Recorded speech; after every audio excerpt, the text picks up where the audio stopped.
કચ્છ જિલ્લાના પૂર્વ વિભાગમાં લોકોની સુરક્ષા અને ત્વરિત મદદ માટે 112 ઇમરજન્સી હેલ્પલાઇન સેવા હેઠળ 5 નવા વાહનો કાર્યરત કરવામાં આવ્યા છે।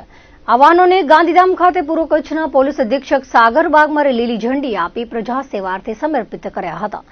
એસપી સાગર બાગમારે જણાવ્યું હતું કે ગુજરાત સરકારે રાજ્યના દરેક જિલ્લામાં 112 ઇમરજન્સી હેલ્પલાઇન સેવા માટે નવા વાહનોની ફાળવણી કરી છે।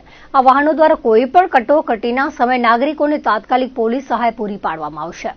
નવા વાહનોના કારણે પોલીસ ટીમ કોઈપણ ફરિયાદ કે ઘટના સ્થળે વધુ ઝડપથી પહોંચી શકશે। આ પહેલથી વિસ્તારમાં કાયદો અને વ્યવસ્થાની સ્થિતિ વધુ મજબૂત બનશે તેમજ લોકોને કટોકટી સમયે ત્વરિત મદદ મળી રહેશે।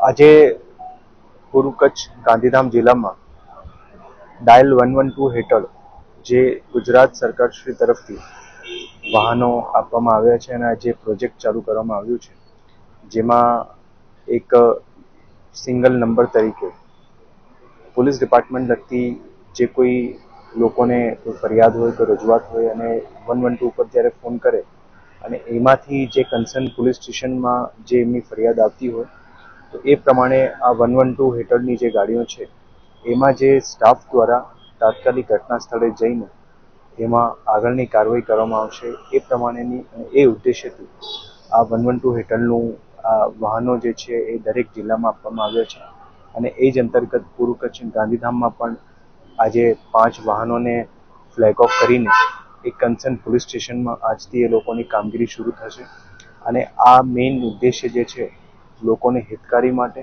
અને લોકોને સહુલિયત મળે કે પોલીસનું જે કોઈ ફિલ્ડ ઉપર પહોંચવાનો સમય હોય એ ઝડપી રીતે પહોંચે અને ઝડપી રીતે જે કોઈ નાની મોટી ફરિયાદો આવતી હોય એનું નિરાકરણ થાય।